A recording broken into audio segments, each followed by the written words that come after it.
Mes parents ont dépensé 150 000 € pour le mariage de ma sœur et lui ont dédié un toast de 20 minutes.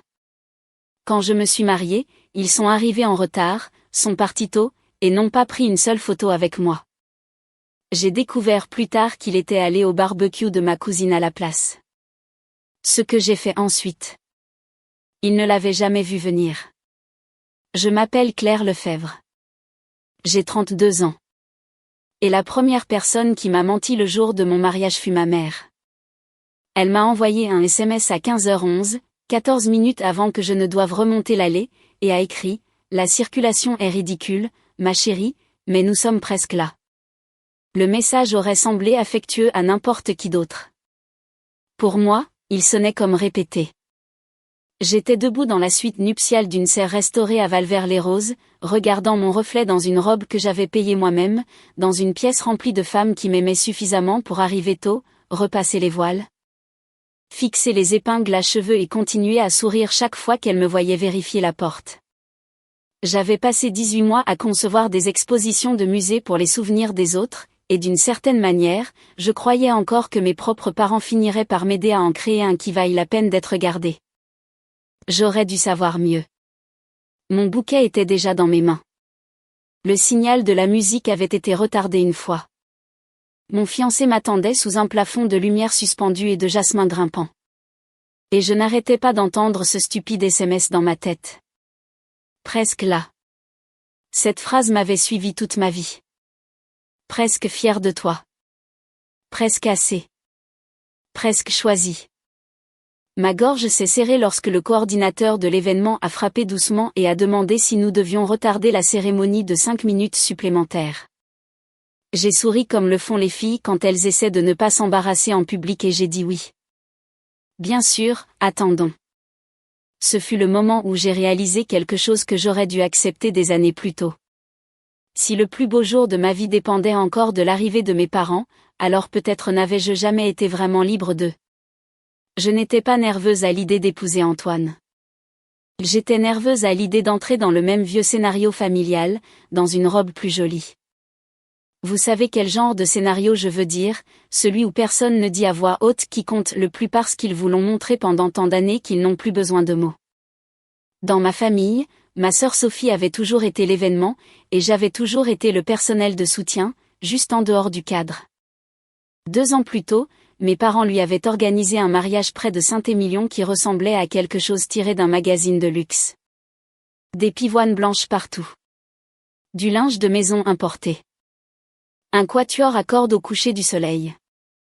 Un monogramme personnalisé sur la piste de danse.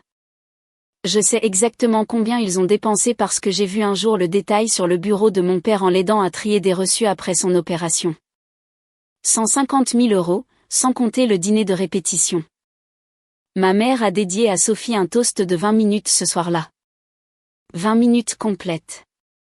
Elle a pleuré, ri, raconté des histoires de l'enfance de Sophie, la décrivant comme radieuse, élégante, douée, impossible à ne pas aimer. Mon père se tenait avec une coupe de champagne à la main, souriant à la foule comme s'il avait personnellement lancé une dynastie. À un moment donné, il a même dit « Certaines filles savent simplement comment faire la fierté d'une famille ». La pièce a ri doucement, chaleureusement, avec approbation. Je me souviens d'être resté près du poste de traiteur avec un sourire poli figé sur mon visage pendant qu'un serveur me demandait si je faisais partie de l'équipe de planification. C'était presque drôle.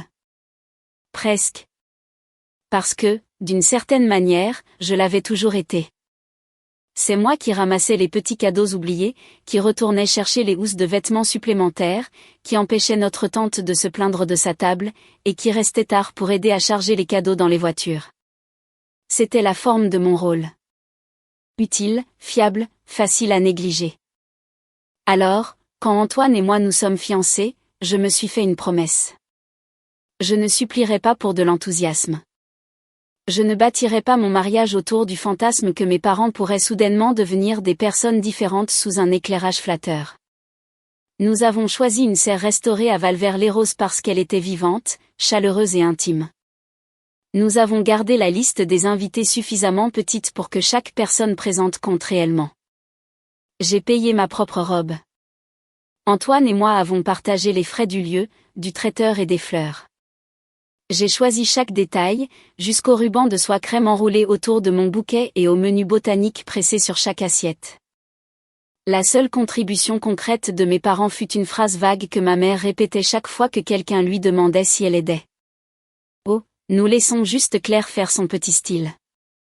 Son petit style. C'est ainsi qu'elle a appelé le jour le plus important de ma vie. Pendant ce temps, elle repostait toujours d'anciens extraits du mariage de Sophie à chaque anniversaire avec des légendes comme « toujours la référence absolue et certains jours ne peuvent jamais être surpassés ». Elle m'envoyait des messages qui semblaient utiles si vous ne connaissiez pas son ton. Es-tu sûr qu'une serre ne sera pas trop décontractée? Es-tu sûr que les gens font encore des dîners assis pour les petits mariages? Es-tu sûr que ta robe est bien photographiée sans éclairage de cathédrale? Chaque question portait le même couteau silencieux. Sophie l'avait mieux fait. Et le pire, c'est que je m'étais entraînée à absorber ces coupures comme la météo. Sourire. Rediriger. Passer à autre chose. Être la facile. Être la raisonnable. Être la fille qui n'a jamais besoin de trop. Mais on ne peut survivre si longtemps avec des miettes émotionnelles avant de commencer à voir le schéma tel qu'il est. Avez-vous déjà repensé à votre histoire familiale et réalisé que vous n'imaginiez pas du tout le déséquilibre? Que vous n'étiez pas trop sensible, trop dramatique, trop exigeante. Vous étiez juste la seule à devoir vivre avec moi? La première confirmation est venue du voiturier, mais la vérité avait déjà commencé à se former dans mon corps avant qu'il ne dise un mot. La coordinatrice est revenue dans la suite nuptiale avec une expression prudente, celle que les gens portent quand ils essaient de savoir si une mauvaise nouvelle doit être murmurée ou livrée d'un coup. Derrière elle se tenait un jeune homme du service de voiturier, peut-être 19 ans, les épaules raides, les porte-clés enroulés autour de 2 doigts. Il avait l'air de souhaiter être n'importe où ailleurs. J'ai fait un pas en avant que quiconque ne puisse me protéger de ce qu'il allait dire. Je lui ai demandé directement, « Avez-vous vu mes parents arriver ?» Il a hoché la tête une fois rapidement, puis a jeté un coup d'œil à la coordinatrice comme pour demander la permission de continuer. Je lui ai dit que c'était bon. Il a dégluti et a dit oui. Ils étaient arrivés environ 40 minutes plus tôt. Un soulagement m'a frappé pendant une demi-seconde, mince, stupide et automatique. Puis il a continué à parler. Il a dit qu'ils étaient restés dans la voiture quelques minutes, ont demandé si c'était la seule entrée, puis ont demandé des indications pour le lac du Pin Parasol parce qu'ils étaient en retard pour un barbecue. J'ai sincèrement cru l'avoir mal entendu, non pas parce que la phrase n'était pas claire, mais parce que mon cerveau refusait d'intégrer ces mots dans la forme de mon jour de mariage. J'ai répété la phrase après lui. En retard pour un barbecue? Il a hoché la tête à nouveau, plus à contre-cœur cette fois, et a ajouté que la femme assise sur le siège passager avait ri et dit, « Claire sera encore en train de prendre des photos. Nous pourrons passer après. » Il y a des moments dans la vie où la douleur n'arrive pas comme une vague. Elle arrive avec précision. Chaque doute flou prend soudainement un sens aigu. C'est ce qui m'est arrivé. Il ne s'était pas perdu. Il n'avait pas été retardé par un accident. Il n'avait pas été bloqué dans les embouteillages sans moyen de me joindre. Ils avaient conduit jusqu'au lieu de mon mariage, s'étaient assis dehors pendant que j'attendais dans une robe blanche, avaient regardé l'entrée, et avaient fait un choix. Puis ils sont partis pour un barbecue de jardin, apparemment chez ma cousine Léa. Des chaises pliantes, des assiettes en carton, des glacières de soda, quelqu'un au grill. Et ce qui rendait cela si impardonnable, ce n'était même pas qu'ils aient choisi un autre événement familial.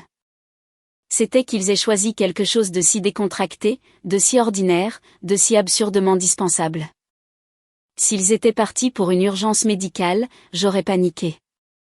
S'ils étaient partis parce que quelqu'un était blessé, j'aurais compris. Mais un barbecue, il n'y a aucun moyen d'adoucir ce que cela signifie. Cela signifie que ma cérémonie était classée en dessous des accompagnements et des petites discussions. Cela signifie que la première heure de mon mariage était considérée comme négociable. Cela signifie qu'ils croyaient pouvoir passer plus tard et se considérer toujours comme des parents aimants. La coordinatrice a doucement demandé si je voulais retarder à nouveau. J'entendais du mouvement à l'extérieur de la pièce, des invités se déplaçant sur leur siège, des musiciens attendant, ma vie essayant de continuer pendant que je restais là dans un silence si aigu qu'il semblait métallique. Puis mon téléphone a vibré. Un nouveau message de ma mère. La circulation est terrible. Ne t'inquiète pas si nous manquons le début, ma chérie. Nous passerons après, ma chérie. J'ai fixé le mot jusqu'à ce qu'il cesse de ressembler à de l'affection et commence à ressembler à une stratégie. Ne t'inquiète pas. C'était toujours l'ordre caché derrière chaque blessure qu'il me faisait. Ne t'inquiète pas quand Sophie a la plus grande chambre. Ne t'inquiète pas quand ton dîner d'anniversaire est reporté. Ne t'inquiète pas quand ta promotion est ignorée parce que le chien de Sophie est malade.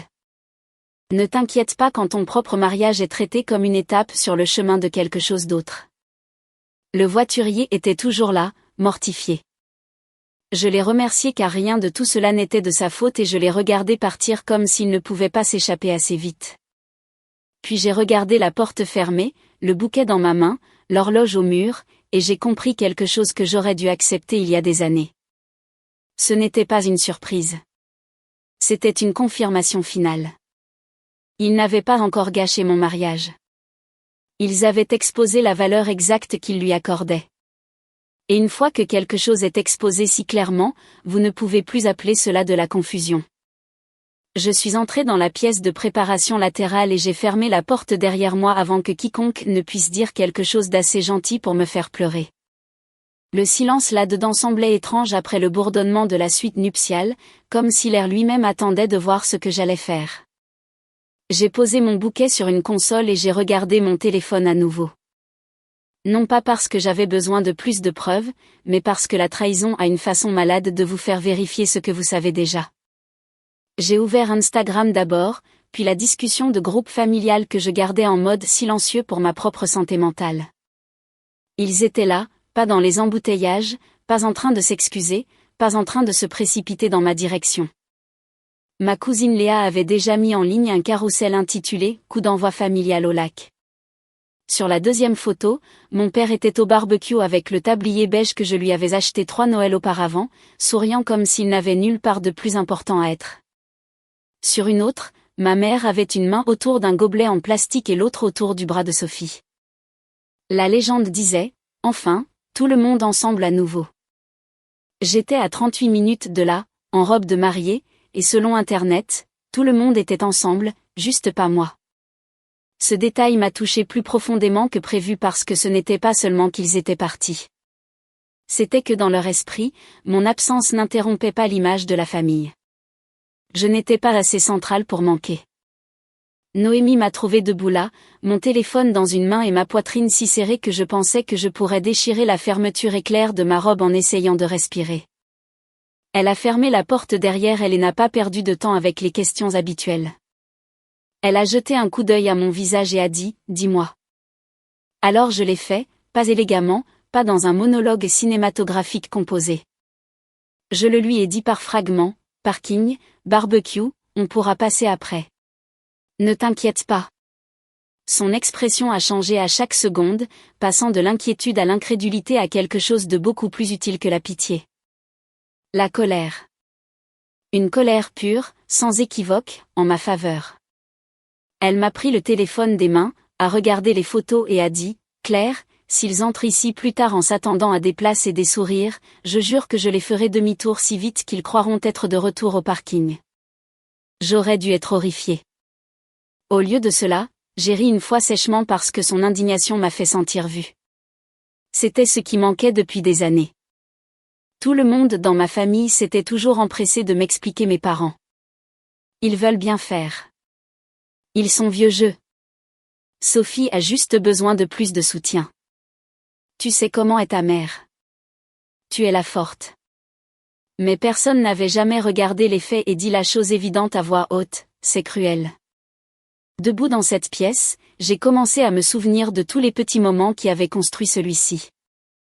La bourse d'études que j'avais obtenue et qui n'avait valu qu'une félicitation distraite parce que Sophie traversait une rupture. Le dîner d'anniversaire que mes parents avaient reporté 2 fois. Puis combiné avec un déjeuner de fête des pères pour gagner du temps. La promotion que j'avais eue au musée et que ma mère avait balayée d'un revers de main en demandant si Antoine était toujours sûr de vouloir une femme avec un travail si exigeant.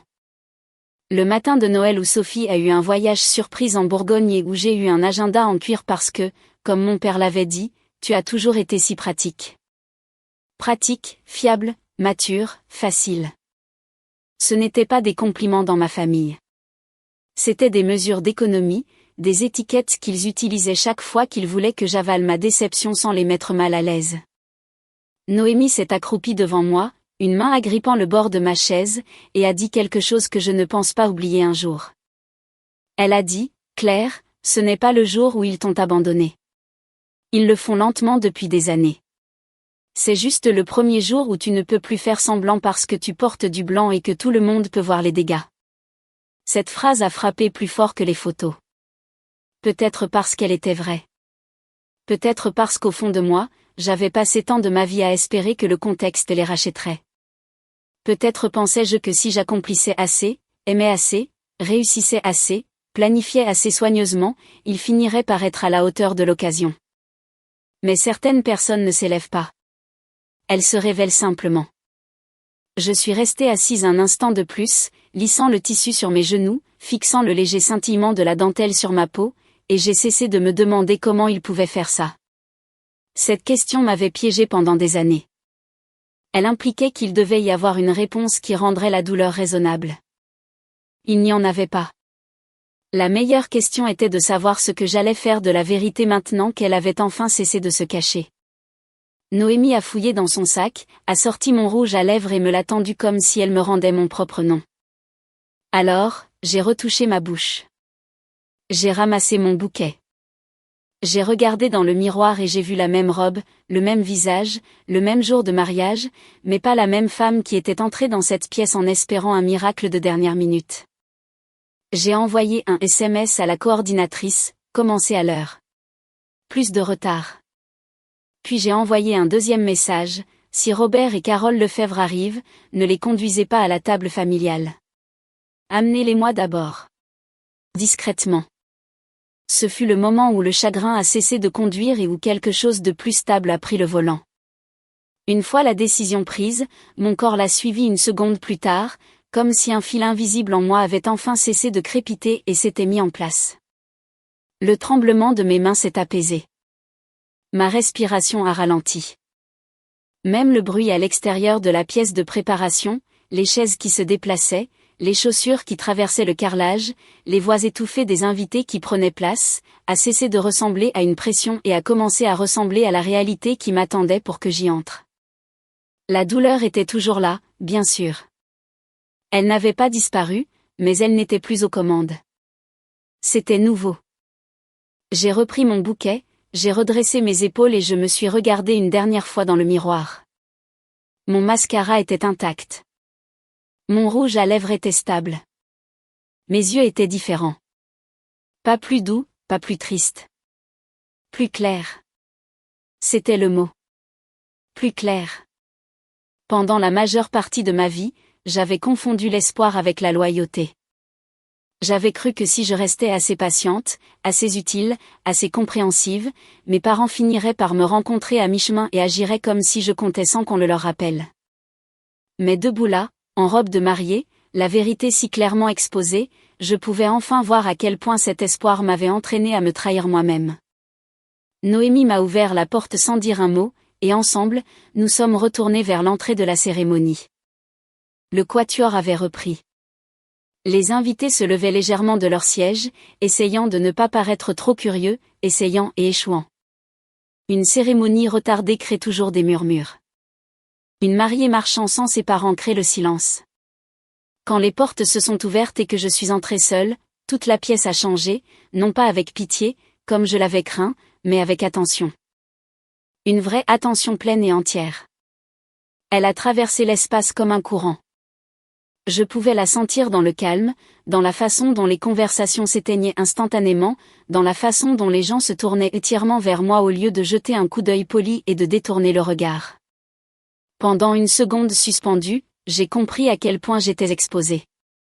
Et puis, de manière inattendue, cette exposition a cessé de ressembler à une humiliation et a commencé à ressembler à un pouvoir. J'étais toujours là. Il ne l'était pas. Que tout le monde le voie. Que tout le monde se demande. Que tout le monde se souvienne de qui s'était réellement présenté et de qui ne l'avait pas fait. L'allée s'étendait devant moi sous des lumières chaudes suspendues et du jasmin grimpant, et je l'ai parcourue seule, le dos droit et la tête haute. À mi-chemin, j'ai vu Noémie au premier rang, déjà en larmes.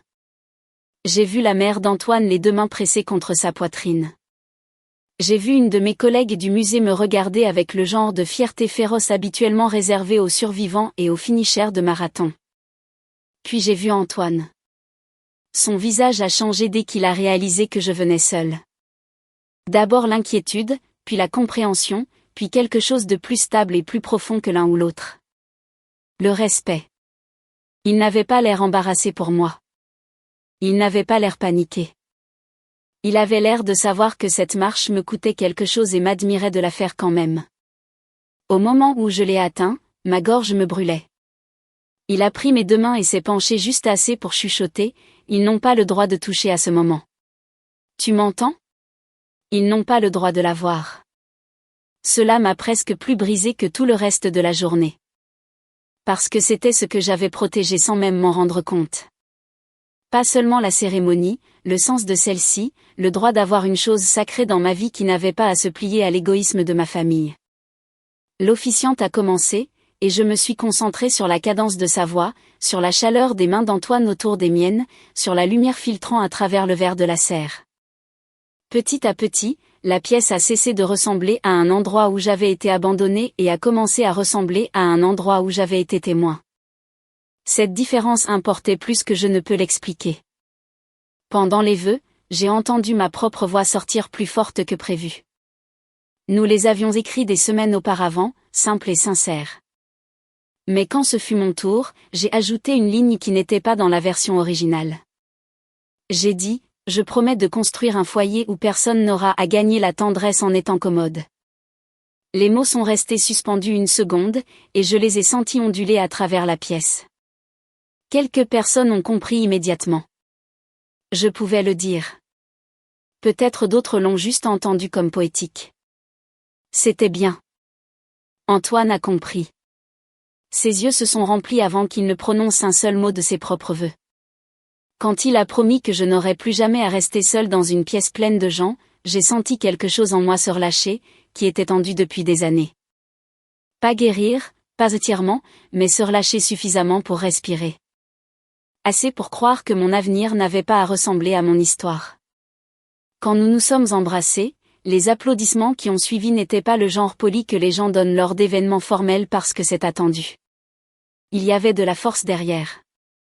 De la joie, oui, mais aussi de la solidarité. Le genre d'applaudissement qui dit « Nous avons vu ce qui s'est passé et nous te voyons quand même. » Nous avons redescendu l'allée ensemble, mari et femme. Et à chaque pas, je me sentais m'éloigner davantage de la fille que mes parents m'avaient entraînée à être. Le cocktail a commencé sous des guirlandes lumineuses et la douce lueur dorée de la fin des d'après-midi filtrant à travers les panneaux de la serre. Les invités se sont regroupés autour de tables drapées de lin, les serveurs passaient des plateaux de champagne et de mini-bouchées au crabe, et le groupe a joué quelque chose de doux et lumineux. Plus d'une personne m'a serré un peu plus fort que d'habitude. Personne n'a posé de questions indiscrètes. Personne ne m'a forcé à la sympathie. S'être tenu a semblé être une forme de gentillesse en soi. Ils m'ont laissé la dignité, et je m'en souviendrai toujours. Puis, alors que le photographe s'approchait pour poser des questions sur les portraits officiels, j'ai pris une décision qui semblait minime sur le moment et énorme dès que je l'ai prononcée à voix haute. Il a demandé si je voulais attendre un peu plus longtemps au cas où mes parents arriveraient avant les photos de famille. J'ai dit « non ». Puis j'ai précisé. J'ai dit « faisons le portrait de famille maintenant, mais pas par le sang ». Il a cligné des yeux une fois, puis a hoché la tête comme un professionnel qui avait vu suffisamment de mariages pour comprendre que certaines instructions portent une histoire. Alors, nous avons rassemblé les personnes qui nous avaient réellement choisis. Noémie, les parents d'Antoine, ma colocataire d'université, mon équipe du musée, le voisin qui m'a aidé à déménager un appartement à minuit, le mentor qui m'a appris à négocier mon salaire. Des amis qui avaient traversé des régions entières. Des gens qui appelaient, prenaient des nouvelles, venaient, restaient tard, se souvenaient des détails, faisaient de la place. Des gens qui n'avaient jamais traité l'amour comme un système de classement. Nous nous sommes tenus sous un mur de lierre et de lumière de lanterne pendant que le photographe nous arrangeait plus près, plus serré, plus chaleureux, jusqu'à ce que cela cesse de ressembler à un substitut de famille et commence à ressembler à la vraie chose. C'était la photo la plus honnête que j'ai jamais prise. Je l'ai regardée sur l'aperçu de l'appareil photo et j'ai ressenti un étrange sentiment de paix. La voilà, ai-je pensé. Voilà la vie à laquelle j'appartiens réellement. Et puis j'ai fait quelque chose que mon ancien moi n'aurait jamais osé. Je l'ai posté avant le dîner. Pas de suranalyse, pas de brouillon, pas de question de savoir si c'était trop. Juste la photo et une légende. Merci aux personnes qui ont choisi d'être ici aujourd'hui. Vous avez rendu ce mariage inoubliable. Quelques sièges sont restés vides, mais l'amour a sa façon de combler ce que le manque de respect abandonne. Je n'ai pas tagué mes parents. Je n'ai nommé personne. Je n'en avais pas besoin. Quiconque avait besoin de comprendre comprendrait immédiatement. Quiconque s'est senti exposé par cela l'avait mérité. J'ai glissé mon téléphone dans la pochette de Noémie, j'ai accepté un verre de champagne d'un plateau qui passait, et je me suis tournée vers la réception avec Antoine à mes côtés. Pour la première fois de la journée, je ne m'attendais plus à la déception. J'étais prête pour le reste de mon mariage. Les retombées ont commencé avant le dîner. Léa, ma cousine du barbecue et des légendes dramatiques, a commenté en premier. Attends, tante Carole et oncle Robert n'étaient pas là. Puis Sophie m'a envoyé un message privé. Pourquoi postes-tu des trucs passifs-agressifs le jour de ton mariage? Maman est contrariée. J'ai fixé ce message pendant 3 secondes avant de rire si fort qu'Antoine a dû me demander si j'allais bien.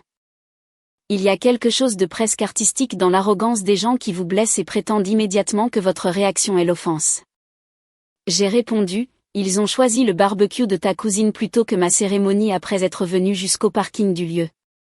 Il n'y a rien de passif dans ce que je dis. Puis je l'ai mise en mode silencieux et je suis allée dîner. La réception était belle, pas parfaite. Belle.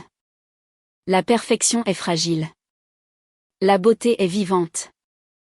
La mère d'Antoine a fait un court toast si sincère qu'il a fait pleurer la moitié de la pièce. Noémie a réussi à transformer ma marche seule dans l'allée en une histoire de courage plutôt que d'abandon. Mes invités ont dansé. Ils ont ri. Ils ont mangé du risotto aux champignons, des travers de porc confit et de petites tartes au citron sous des fougères suspendues et la lumière des bougies. À un moment donné, je suis sortie prendre l'air et j'ai vu la crête de la montagne se fondre dans le bleu du soir. Et je me souviens avoir pensé que le chagrin est étrange car il peut côtoyer la joie sans l'annuler.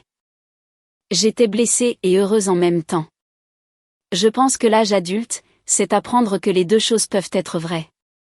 Puis, juste après notre première danse, la coordinatrice s'est approchée de moi avec ce visage prudent à nouveau.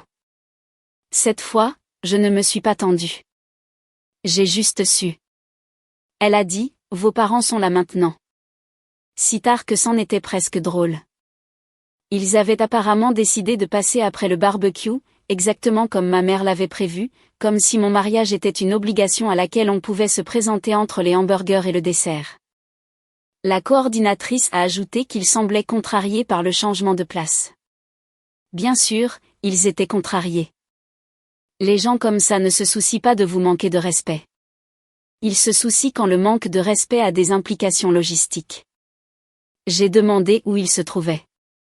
Elle a dit qu'ils étaient à l'entrée latérale près de la cuisine, exigeant de savoir pourquoi personne ne les avait conduits à la table familiale. J'ai tendu ma flûte à champagne à Antoine, j'ai soulevé l'ourlet de ma robe et je suis retournée là-bas moi-même. Mon père avait le visage rouge. Ma mère avait l'air offensée dans une robe de soie bleu marine que je n'avais jamais vue parce qu'elle n'avait été présente pour aucune des photos, aucun des vœux, aucune des parties où un parent pourrait importer. La première chose qu'elle a dite fut, « Claire, qu'est-ce qui se passe bon sang? Ta tante m'a envoyé ton message et maintenant les gens appellent. » Mon père a ajouté, « Tu nous as embarrassés le jour de mon mariage. Imaginez ça. Ils avaient manqué presque tout et avaient quand même trouvé un moyen de se centrer eux-mêmes. Je les ai regardés tous les deux et je n'ai ressenti aucune panique, aucune imploration, aucun réflexe filial de tempérer le moment, juste le calme. J'ai dit, vous avez manqué ma cérémonie pour un barbecue. Vous êtes restés dans votre voiture devant mon lieu de mariage et avez décidé que le poulet grillé importait plus que de me voir me marier. Puis vous m'avez dit de ne pas en faire toute une histoire. J'ai fait exactement l'histoire que cela méritait. Ma mère a tenté un sourire, le genre condescendant qu'elle utilise quand elle pense pouvoir reprendre le contrôle social. Elle a dit, « Oh, ma chérie, ne sois pas dramatique. Nous allions venir après. » J'ai hoché la tête une fois et j'ai dit, « C'est exactement le problème. Vous pensiez qu'après était suffisant. » Mon père a regardé vers la salle à manger et a baissé la voix. « Allez-vous vraiment nous laisser dehors pour un seul malentendu ? » Un seul malentendu. Cette phrase m'a presque impressionné. Des années de favoritisme, de négligence, de comparaison et d'humiliation publique, le tout emballé comme de la confusion. Je leur ai dit quelque chose que j'aurais dû leur dire une décennie plus tôt. Il ne s'agit pas de ce soir. Ce soir n'est que le dernier reçu. Les yeux de ma mère se sont enfin durcis quand elle a réalisé que la honte n'allait pas me faire bouger. Elle a dit que je les punissais devant toute la famille. J'ai dit, non, ils l'avaient fait eux-mêmes au moment où ils ont choisi où passer l'après-midi. Mon père a demandé si j'allais sérieusement les faire partir. Je lui ai dit oui, calmement, clairement, sans élever la voix une seule fois. Puis j'ai ajouté une dernière chose, et c'est la partie qu'aucun d'eux n'avait vu venir.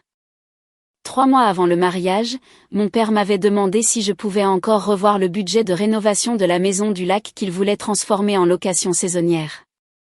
Je suis designer d'exposition de musée, mais j'ai passé des années à gérer des fournisseurs, des contrats, la fabrication, des équipes et des dépassements de budget. Dans ma famille, cela se traduisait par du travail gratuit chaque fois que quelqu'un voulait que quelque chose soit efficace et beau.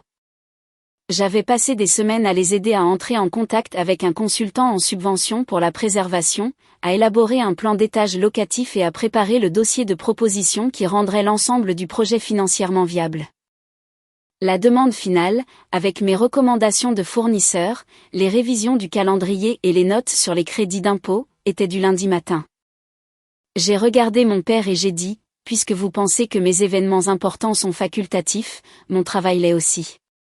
Je me suis retiré du projet il y a 1 heure. Vérifiez vos emails. Il m'a fixé. Ma mère a carrément pâli. Je l'avais fait en changeant de chaussures pour la réception. Un message concis à eux, un au consultant, un à l'entrepreneur. Avec effet immédiat. Je ne suis plus impliqué dans le projet de la Maison du Lac, à aucun titre consultatif ou de coordination. Veuillez retirer mon nom de tous les documents et diriger les futures questions ailleurs. Cette maison était leur grand plan de retraite, leur prochain rêve de symbole de statut social, la chose dont ils s'étaient vantés auprès de tous les cousins et amis d'église à portée de main. Ils avaient compté sur moi pour maintenir les pièces mobiles ensemble parce que Sophie n'était pas douée pour les détails, ce qui, dans le langage familial, signifiait que Sophie était trop précieuse pour être dérangée et Claire trop fiable pour refuser. Jusqu'à maintenant. Mon père a demandé si j'allais vraiment saboter la famille pour un malentendu privé. J'ai presque souri à la répétition. Même mot, voix plus basse.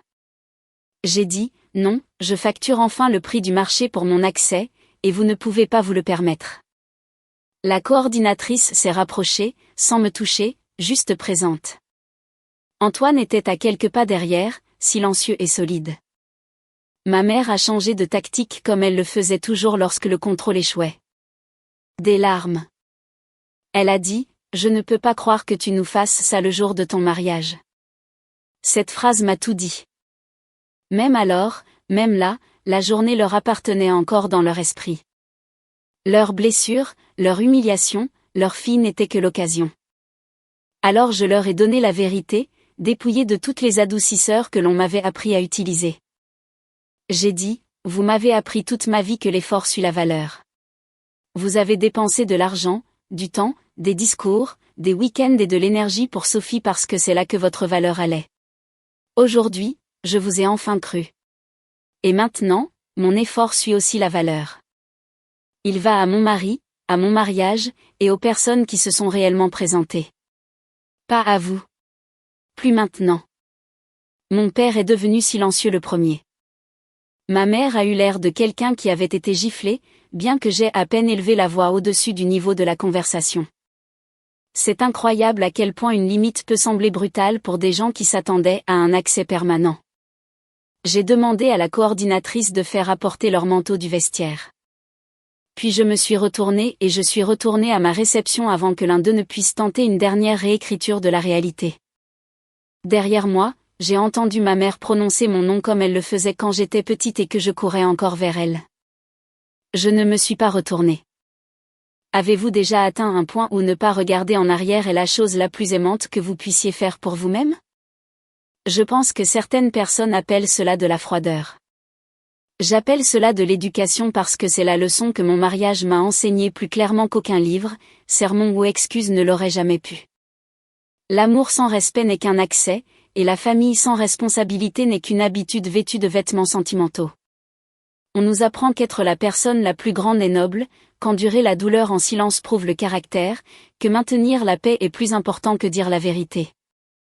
Mais les connaissances utiles, celles qui protègent réellement votre vie, enseignent quelque chose de différent. Elles enseignent que le respect de soi n'est pas de la cruauté, que les limites ne sont pas une trahison, et que les gens qui manquent vos plus grands moments vous disent exactement où vous vous situez dans leurs priorités. Croyez-les la première fois. À la fin de la soirée, mes parents étaient partis. Mes invités dansaient toujours et la discussion de groupe familial avait explosé dans le genre de chaos qui se produit lorsqu'une personne refuse enfin l'ancien scénario. Léa a supprimé sa publication sur le barbecue. Sophie a appelé 2 fois. Une tante dont je n'avais pas eu de nouvelles depuis des années a envoyé un message qui disait simplement « Je suis désolée que nous ayons tous laissé cela se produire si longtemps ». Antoine m'a trouvé près de la piste de danse, a glissé sa main autour de ma taille et a demandé si j'étais prête pour le gâteau. J'ai regardé autour de la pièce Noémie riant avec le groupe. Ma famille choisit se pressant autour de la table des desserts, la lumière des bougies vacillant contre le verre de la serre, la vie qui m'attendait au-delà de ce jour brutal et clarifiant. Et j'ai dit oui, non pas parce que tout était guéri, non pas parce que j'avais cessé d'être blessée, mais parce que pour la première fois, l'histoire ne portait plus sur le fait de savoir si mes parents m'aimaient correctement. Elle portait sur ce que j'allais faire maintenant que je comprenais qu'ils ne l'avaient jamais fait. Et ce que j'ai fait ensuite a tout changé. J'ai cessé de me porter volontaire pour être ignorée. J'ai cessé de financer des relations qui fonctionnaient sur mon silence. J'ai cessé de confondre l'endurance avec l'amour. Je suis partie en lune de miel. J'ai bloqué 3 numéros au-dessus de l'océan. Je suis rentrée plus légère. Parfois, la vengeance ne ressemble pas à des cris en public ou à la révélation de tous les secrets de famille d'un coup. Parfois, elle ressemble à laisser les bonnes personnes vous voir prospérer pendant que les mauvaises réalisent que la porte ne s'ouvre plus de leur côté. Le soir de mon mariage, mes parents m'ont manqué pour le barbecue de ma cousine. Dès le lendemain matin, ils avaient perdu leur chef de projet, leur fille de secours, leur solutionneuse silencieuse et la femme qu'ils supposaient toujours être là à attendre. Ils n'avaient jamais vu ça venir.